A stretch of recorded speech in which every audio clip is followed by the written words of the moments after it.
Good morning, friends. Welcome you all to the channel Commerce Valley once again. Today we are going to study about consumers equilibrium in a single commodity case. Last video में आपने देखा होगा हम लोग पढ़े थे law of diminishing marginal utility.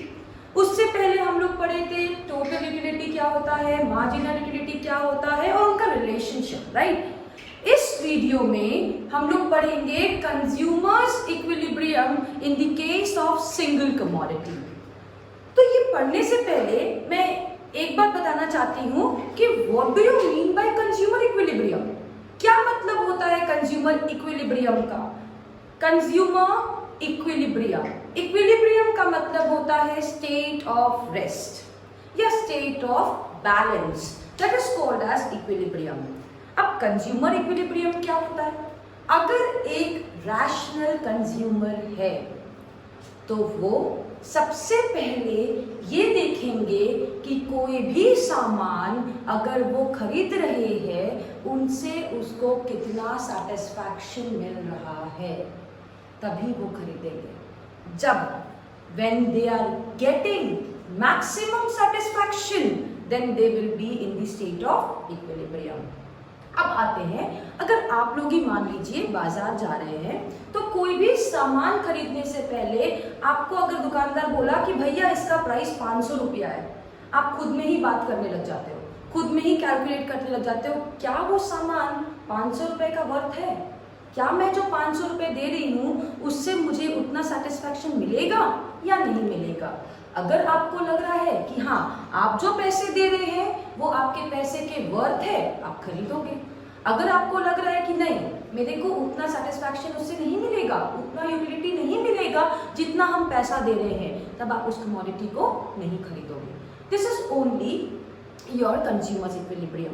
जब आपको लग रहा है कि आप जितना पैसा दे रहे हो आपको उतना सेटिस्फैक्शन मिल रहा है, तब आप उस कमोडिटी को कंज्यूम करते हो। तो यहाँ पे एक कंडीशन होता है, price of the commodity should be equal to marginal utility of the commodity. यहाँ ध्यान दीजिएगा, marginal utility should be expressed in terms of money. बहुत लोग ये बताने में फेल करते हैं कि मार्जिनल यूटिलिटी ऑफ मनी क्या होता है, ठीक है। याद रखिएगा कि हम लोग यहाँ पे मार्जिनल यूटिलिटी ऑफ मनी से कंपेयर करते हैं। Generally marginal utility of money को 1 अज्यूम किया जाता है। सपोज आपको क्वेश्चन में मार्जिनल यूटिलिटी दिया हुआ है, मार्जिनल यूटिलिटी ऑफ मनी नहीं दिया गया है, तो आप उसको कभी भी प्राइस से इक्वेट नहीं करते हो। हम लोग बचपन से पढ़ते आ रहे हैं कि कभी भी कोई भी दो चीजों को अगर हम इक्वेट कर रहे हैं तो सेम यूनिट्स होना चाहिए, राइट। अगर किलोग्राम है तो किलोग्राम होना चाहिए, मीटर है तो मीटर ही होना चाहिए, सेंटीमीटर नहीं चलेगा, हम लोग उसको कन्वर्ट करते हैं मीटर में। अगर आज है, सेकंड दिया हुआ है तो हम लोग आज को सेकंड में कन्वर्ट करते हैं। तो until and unless same units में अगर आप किसी चीज को कन्वर्ट नहीं कर रहे हो तो आप उसको कंपेयर नहीं करते हो। तो यहाँ पे प्राइस ऑफ द कमोडिटी जो है वो पैसे के टर्म में है। अगर हम मार्जिनल यूटिलिटी ले रहे हैं तो वो यूटिल्स के टर्म में होगा, राइट। तो क्या हम लोग प्राइस और यूटिल्स को कंपेयर कर सकते हैं? नहीं कर सकते। इसीलिए हम लोगों को मार्जिनल यूटिलिटी को मनी के टर्म्स में कन्वर्ट करना पड़ेगा। अब मनी के टर्म में कैसे कन्वर्ट करते हैं? इसका फॉर्मूला होता है marginal utility of money is equal to marginal utility of the commodity divided by marginal utility of 1 rupee। Suppose अगर मैं 100 रुपए स्पेंड कर रही हूँ तो मुझे सपोज 50 यूटिल्स का सेटिस्फैक्शन मिल रहा है। अगर मैं 100 रुपए स्पेंड कर रही हूँ मुझे 50 यूटिल्स का सेटिस्फैक्शन मिल रहा है। जैसे ही मैं 101 रुपया स्पेंड कर रही हूँ, 1 रुपया एक्स्ट्रा स्पेंड की, सपोज मेरे को 54 यूटिल्स का सेटिस्फैक्शन मिल रहा है। तो अब मैं देख सकती हूँ कि जब मैं 1 रुपया एक्स्ट्रा स्पेंड कर रही हूँ तो मुझे कितना एक्स्ट्रा यूटिलिटीज मिल रहा है? 4 यूटिल्स का। तो यहाँ पे हम लोग कंसिडर कर सकते हैं कि 1 rupee is equal to 4 utils, ठीक है। तो यहाँ पे हम लोग क्या कंपेयर कर रहे हैं? 1 rupee is equal to 4 utils, क्योंकि जब मैं यहाँ पे 100 रुपए स्पेंड कर रही थी तो मुझे 50 यूटिल्स का सेटिस्फैक्शन मिल रहा था।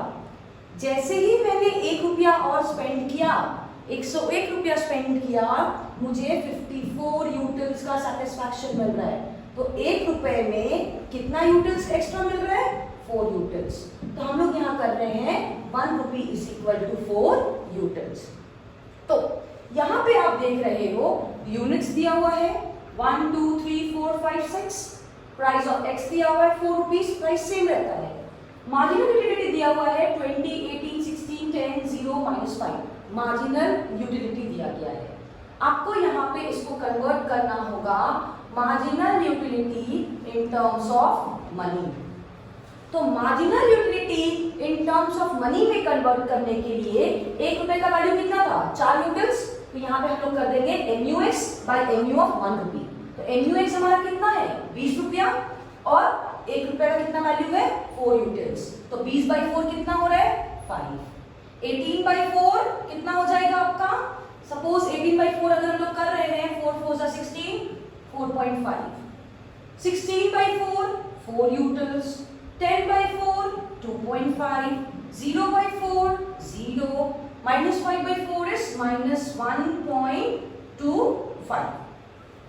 तो ऐसे हम लोगों ने इसे मार्जिनल यूटिलिटी ऑफ मनी में कन्वर्ट किया है। बहुत बार आप लोगों को direct marginal utility of money given रहता है, तो कुछ करने की जरूरत नहीं है, सिर्फ प्राइस और मार्जिनल यूटिलिटी ऑफ मनी को इक्वेट कर देना है। बट यहाँ पे हम लोगों को सिर्फ मार्जिनल यूटिलिटी दिया गया था, मार्जिनल यूटिलिटी ऑफ मनी नहीं दिया गया था, हम लोगों ने कन्वर्ट किया। अब देखिए price of X is equal to marginal utility of X का एम कहाँ हो रहा है? क्योंकि कंज्यूमर इक्विलिब्रियम तभी होगा when price of X is equal to marginal utility of M.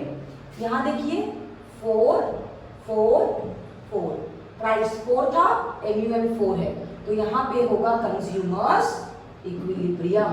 So when will be the consumer at the point of equilibrium? When he or she is consuming third unit of the commodity. जब तीसरा unit consume कर रहे हैं तब वो equilibrium पे है, क्योंकि उस पॉइंट ऑफ टाइम पे price is equal to marginal utility of money है। This is your consumer's equilibrium. अब यहाँ आप देख रहे हो कंज्यूमर को 4 रुपया स्पेंड कर रहा था, 5 यूटिल्स मिल रहा था, वो कंज्यूम करेगा। 4 रुपए स्पेंड कर रहा था, 4.5 मिल रहा है, कंज्यूम करेगा। पर इसके बाद आप देखोगे वो डिक्रीज होने लग जा रहा है। तो सपोज आपको बोला गया है if marginal utility of the commodity is more than price, अगर marginal utility of the commodity more than price है तो इक्विलिब्रियम पे आने के लिए यहाँ ये वाला कंडीशन मोर देन प्राइस है, 4 रुपया था, 5 रुपया यूटिलिटी है, 4 रुपया है, 4.5 यूटिलिटी है, तो इक्विलिब्रियम पे आने के लिए this is the point of equilibrium. Consumer क्या कर रहा है? अपना कंजम्पशन को इंक्रीज कर रहा है। पहले 1 कंज्यूम कर रहा था, 2 कंज्यूम किया, 3 कंज्यूम कर रहा है। तो if marginal utility of money is greater than price, तो consumer will increase its consumption. वही चीज अगर marginal utility of money is less than price है, ये तीनों कंडीशन अगर लेस देन प्राइस है तो कंज्यूमर क्या करेंगे? अपना कंजम्पशन को डिक्रीज करेंगे to come in the point of equilibrium. समझ में आया? इसका ग्राफ देखिएगा, x y origin, this is quantity, this is price। ये आपका प्राइस कांस्टेंट है, आप देख रहे हो प्राइस कांस्टेंट है, और मार्जिनल यूटिलिटी क्या कर रहा है? फॉल कर रहा है। तो marginal utility will go to like this, ये है आपका मार्जिनल यूटिलिटी। अब इस पॉइंट पे जहां पे इक्विलिब्रियम है, क्यों इक्विलिब्रियम है? Because price of the commodity is equal to marginal utility of the commodity. So यहाँ पे जब कंज्यूमर इतना क्वांटिटी कंज्यूम कर रहा है, then he or she will be in the state of equilibrium। समझ में आई? So this is consumers equilibrium in the case of single commodity। समझ में आया? तो नेक्स्ट वीडियो में आप पढ़ोगे when consumers equilibrium in the case of 2 or more commodity। I hope ये क्लियर होगा आपको। अगर नहीं क्लियर है तो प्लीज कमेंट सो दैट हम आपको और अच्छे तरीके से नेक्स्ट वीडियो में एक्सप्लेन कर पाए. Please like, subscribe and share our channel. Thank you.